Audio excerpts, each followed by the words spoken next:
আসসালামু আলাইকুম। আশা করি আপনারা সবাই ভালো আছেন। আমরা বঙ্গের রাজনৈতিক ইতিহাস সম্পর্কে জানছিলাম। আমরা এর আগের ক্লাসে দাস বংশের ইতিহাস সম্পর্কে আলোচনা করেছি। আজকে আমরা দাস বংশ পরবর্তী বলবনী শাসন নিয়ে আলোচনা করব। আমরা দেখব কিভাবে বঙ্গের শাসক দিল্লির সুলতান হওয়ার প্রস্তাব প্রত্যাখ্যান করে এবং তার প্রতিক্রিয়াটা কি হয়। প্রথমে দেখি আমরা বলবনী শাসক বিখ্যাত কারা ছিলেন।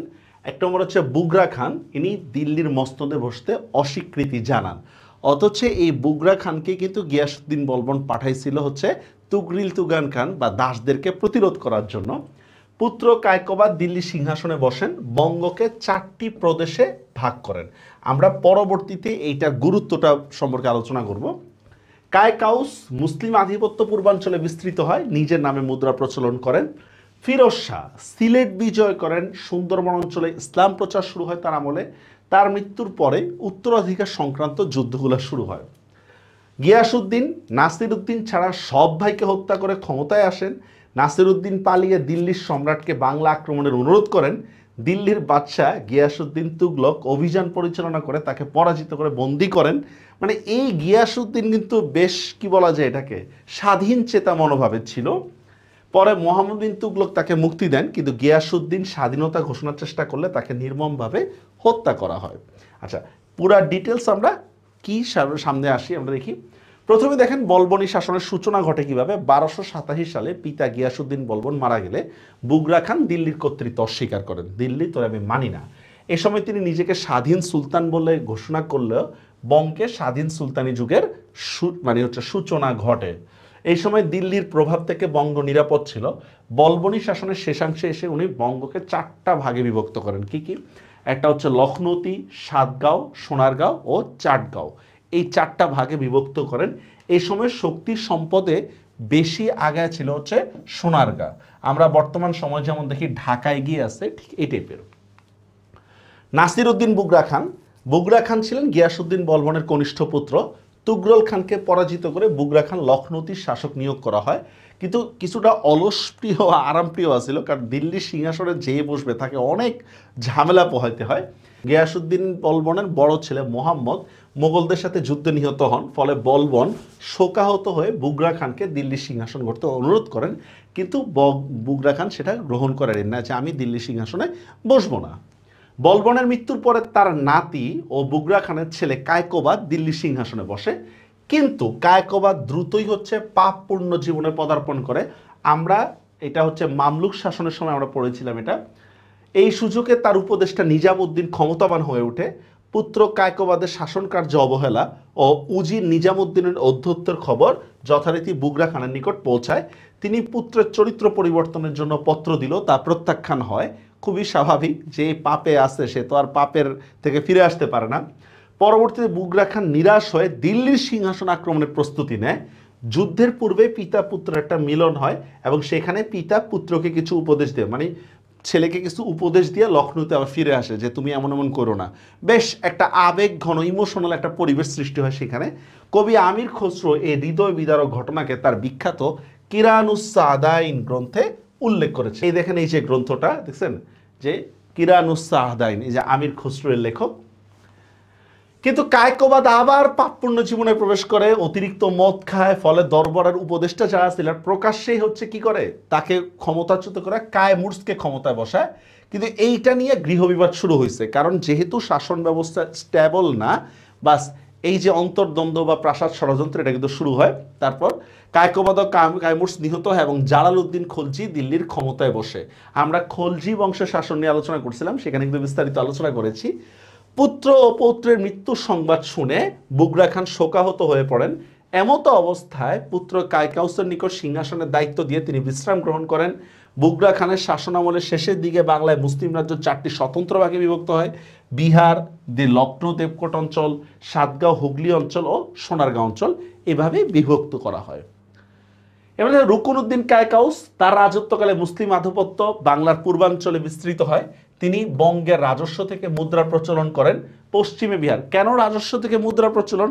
কারণ ওই যে স্বাধীন না, এতদিন দিল্লির বাদশার নামে মুদ্রা প্রচলিত হতো, এখন যেহেতু তারা খলজিকে মানতেছেন না এবং বঙ্গকে স্বাধীন বলে মানতেছেন, এই জন্য এখন বঙ্গ থেকে হচ্ছে কি নিজের নামে মুদ্রা প্রচলন শুরু হয়। পশ্চিমে বিহার, উত্তরে দেবকোট ও দক্ষিণে সাতগাঁও পর্যন্ত রাজ্য বিস্তৃত ছিল। কায়কাউস প্রশাসনে গুরুত্বপূর্ণ পরিবর্তন আনেন। বিহার প্রদেশের শাসক ছিলেন ফিরোজ আইগতিন ও লখনৌতির শাসক ছিলেন জাফর খান। এই জাফর খান নামটা মনে রাখেন, আমাদের পরবর্তীতে লাগবে। উভয় প্রদেশের শাসনকর্তা সিকান্দারি সানি উপাধি গ্রহণ করেছিলেন। কায়কাউস নিজেও বেশ জমকালো উপাধি নিয়ে থাকেন, কারণ এই সকল উপাধিগুলো কি জৌলুস ও ক্ষমতাকে বোঝায়, মানে শো অফ। রাজার ক্ষেত্রে অনেক সময় শো অফটা কিন্তু গুরুত্বপূর্ণ। বলবনের শাসক বংশধরগণ লখনৌতে তাদের স্বাধীনতা অক্ষুণ্ণ রাখতে সতর্ক ছিলেন। মনে রাখতে হবে, আলাউদ্দিন খলজি উপমহাদেশের অন্যান্য এলাকাতে আক্রমণ করলেও লখনৌতে কিন্তু তিনি কোনো আক্রমণ করে নাই। তিনি দক্ষিণ ভারত, পূর্ব ভারত, উত্তর ভারত এগুলো নিয়ে ব্যস্ত ছিলেন। বাংলা নিয়ে তেমন ওনার কিন্তু হেডিক ছিল না। ধারণা করা হয় কায়কাউস অপুত্রক অবস্থায় মারা যায়। তার মৃত্যুর পর শামসুদ্দিন ফিরোজ শাহ উনি ক্ষমতায় আসেন। তার আমলেই সাতগাঁও, ঠিক আছে, খুলনা অঞ্চলের কথা আমরা বলতেছি, সাতগাঁও মুসলিম শাসনের আন্ডারে আসে। সাতগাঁও তিনি মুসলমানদের রক্ষা করার জন্য শ্রীহট্ট মানে সিলেটে রাজা গৌড় গোবিন্দের বিরুদ্ধে অভিযান পরিচালনা করেন।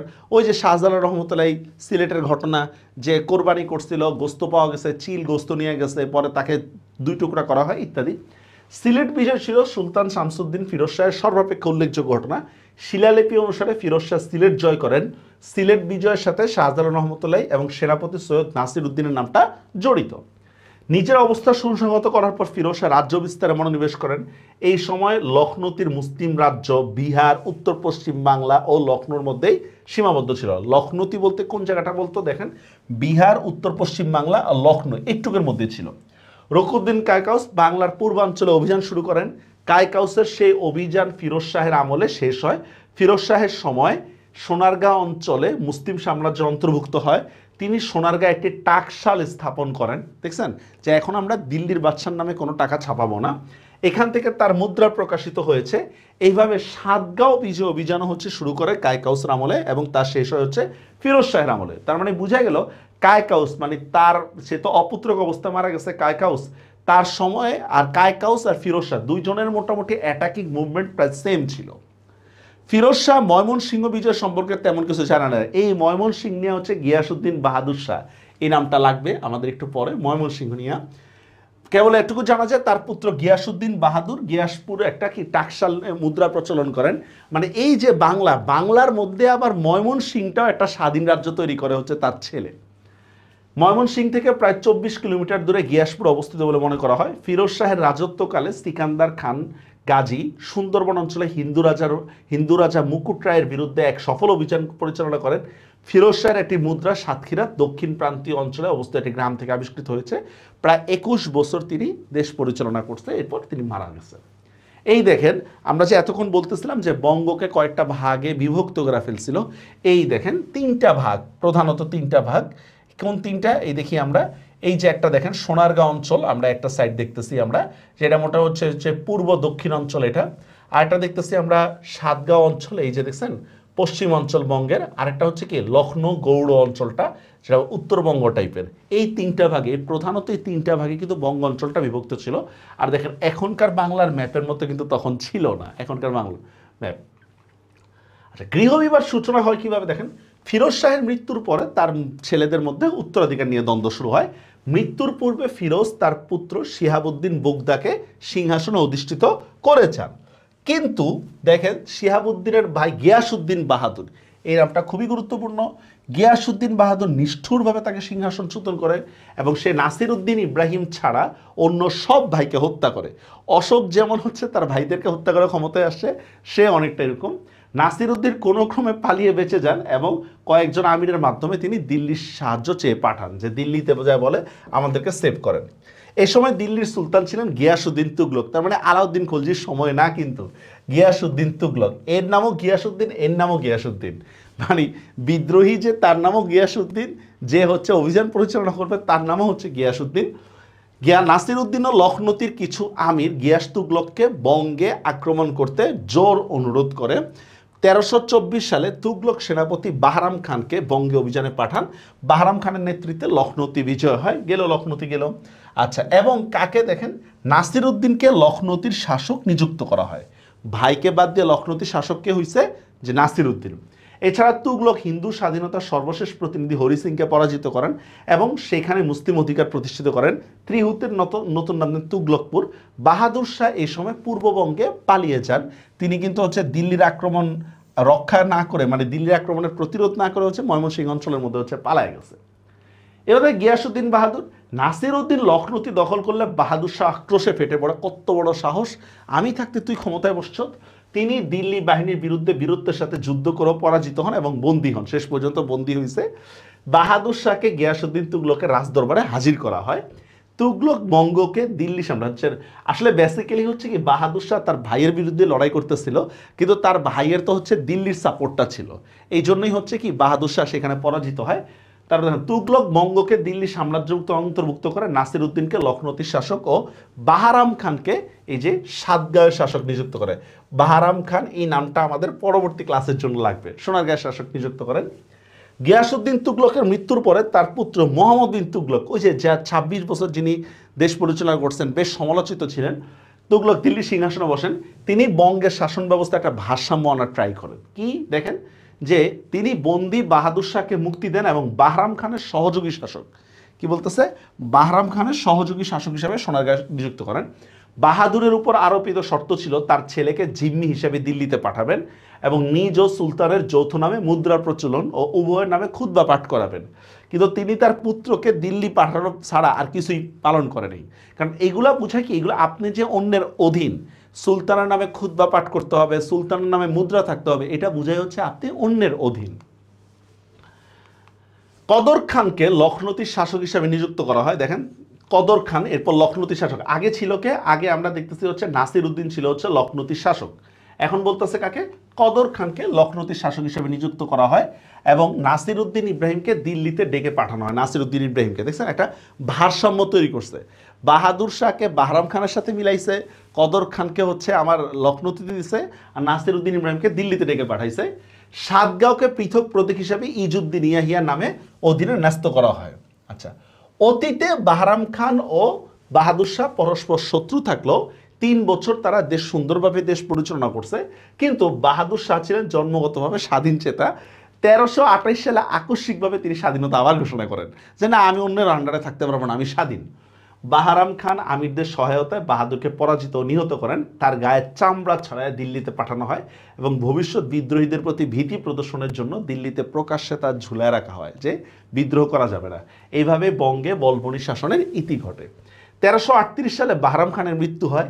এই সুযোগে তারই বর্মরক্ষক ফখরুদ্দিন সোনারগাঁর স্বাধীনতা ঘোষণা করেন এবং সুলতান ফখরুদ্দিন মোবারক শাহ উপাধি গ্রহণ করেন। এই ঘটনা ক্ষমতা দখলের নতুন ধারাবাহিক ইতিহাসের জন্ম দেয়। বাংলায় ইলিয়াস শাহী শাসন প্রতিষ্ঠিত হয়। এই শাসন বাংলার স্বাধীন সুলতানি যুগের শাসন প্রতিষ্ঠা করে এবং প্রায় 200 বছর যাবত এই শাসন ছিল। তো আমরা আজকের ক্লাসে হচ্ছে বলবনী শাসনের ইতিবৃত্ত সম্পর্কে আলোচনা করলাম। আগামী ক্লাসে ইনশাল্লাহ আমরা শামসুদ্দিন ইলিয়াস শাহী বা স্বাধীন সুলতানি আমল নিয়ে আলোচনা করব। ততক্ষণ পর্যন্ত ভালো থাকবে সবাই। আল্লাহ হাফেজ।